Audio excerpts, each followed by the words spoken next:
مظفر عالم صاحب تھے۔ اپنے دولت خانے پر ایک پرخلوص اور پرتکلف چائے کی دعوت میں میرے استفسار پر مظفر صاحب نے اپنی شکاری زندگی کا جو عجیب واقعہ سنایا وہ قارئین کرام کی نظر ہے۔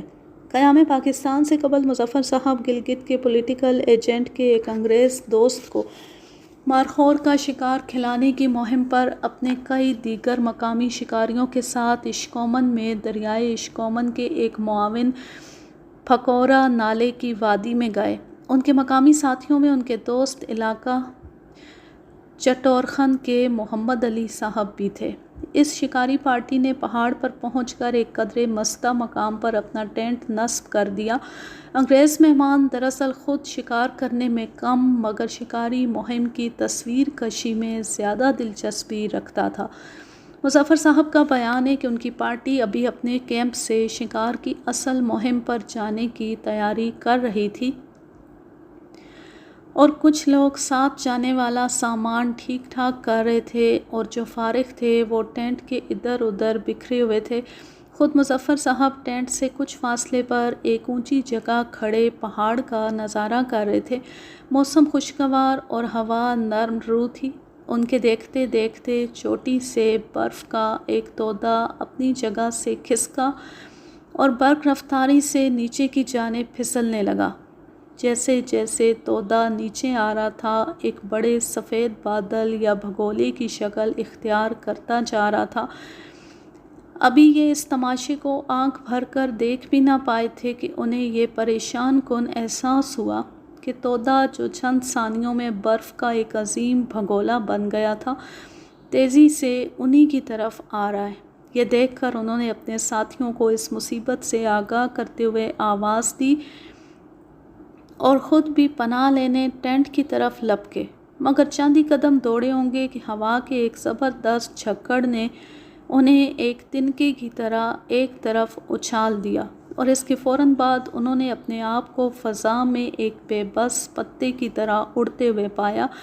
اس کے بعد یکایک جیسے کسی نے انہیں زمین پر زور سے پٹخ دیا اور وہ چوٹ سے بے ہوش ہو گئے۔ جب ہوش آیا تو دیکھا کہ اپنی اصل جگہ سے بہت دور اور اس علاقے کی سب سے خطرناک اور عمودی نالے کی کٹائی کے سرے پر نرم برف کے ایک بڑے تودے میں پھنسے پڑے ہیں۔ سر اور ہاتھ نسبتاً آزاد تھے مگر نچلا دھڑ اور ٹانگیں برف میں دھسی ہوئی تھیں۔ بڑی جدوجہد کے بعد جسم اس برف سے آزاد ہوا تو یہ دیکھ کر حیران رہ گئے کہ وہ مادرزاد ننگے ہیں۔ جسم سے کوٹ، جرسی، قمیص، شلوار، جوتے، حتیٰ کہ بنیان اور انڈرویئر اور موزے بھی غائب ہیں۔ مظفر صاحب کے مطابق اس وقت تک وہ نیم بے ہوشی یا غنودگی کی کیفیت میں تھے مگر ایک بات مستقل ان کے ذہن میں تھی کہ کسی طرح ساتھ کی عمودی دیواروں والی خطرناک وادی میں گرنا ہے، وہیں مجھے عافیت ملے گی۔ اس خیال کے ساتھ ہی دوسرا خیال یہ بھی ذہن میں آتا کہ اس وادی کی طرف نہ جانا کہ وہاں موت تیری منتظر ہے، مگر دوسری لمحے پھر کوئی نادیدہ طاقت انہیں اس ہولناک وادی کی طرف کھسکنے پر مجبور کر دیتی۔ نتیجتاً وہ آہستہ آہستہ موت کی اس وادی کی طرف کھسک رہے تھے اور قریب تھا کہ وہ اس میں گر جاتے کہ اسی اثناء میں ان کا دوست محمد علی دیگر ساتھیوں سمیت انہیں تلاش کرتا وہاں پہنچ گیا اور لپک کر عین اس وقت انہیں تھام لیا جبکہ دوسرے ہی لمحے وہ اس خطرناک وادی میں گرنے والے تھے۔ یہ دیکھ کر سب حیران رہ گئے کہ وہ مادرزاد ننگے ہیں۔ لوگوں نے اپنے کپڑے اتار کر انہیں قدرے ڈھانپا اور پھر تیز تیز کیمپ کی طرف چلے۔ وہاں پہنچتے پہنچتے مظفر صاحب کے حواس ذرا بحال ہو گئے۔ ٹینٹ میں پہنچ کر انہوں نے دیکھا کہ ان کا انگریز مہمان ٹینٹ کے اندر بچھی ہوئی سفری میز کے نیچے گھسا اپنے کیمرے سے اس کارروائی کی تصاویر اتار رہا ہے۔ وہ نہیں بتا سکے کہ آیا وہ برفیلے جھکڑ سے خوف کھا کر میز کے نیچے گھس گیا تھا اور پھر حواس بحال ہونے پر خفت مٹانے کے لیے وہیں سے تصویر کشی شروع کر دی تھی یا پھر تصویر کشی کے لیے محفوظ مقام سمجھ کر دانستہ وہاں جا بیٹھا تھا۔ بہرحال مظفر صاحب کے لیے یہ بات تعجب خیز تھی کہ باقی کسی شخص پر اس برفیلے بھگولے کا اتنا اثر نہ ہوا تھا۔ حتیٰ کہ شکاری پارٹی کی کوئی خاص چیز بھی ضائع نہ ہوئی تھی۔ کسی آدمی کا ہوا میں اڑ کر ایک مقام سے دوسرے مقام پر پہنچنا اور اس کے جسم سے تمام کپڑے غائب ہو جانا تو درکنار ہے کوئی جو اس واقعے کی عقلی توجیہ کرے۔ اس کہانی کا ماخذ ہے سیارہ ڈائجسٹ، لاہور، مارچ سن 1978۔ اب میں لیتی ہوں آپ سے اجازت۔ جہاں رہیں خوش رہیں، شاد و آباد رہیں، ہنستے مسکراتے رہیں، اور ایسی دلچسپ کہانیوں کے لیے اس چینل کو سبسکرائب ضرور کر لیں اور بیل آئیکن کو ضرور پریس کریں تاکہ آنے والی ہر نیو ویڈیو کی نوٹیفیکیشن آپ کو بر وقت ملتی رہے۔ اللہ حافظ، اللہ نگہبان۔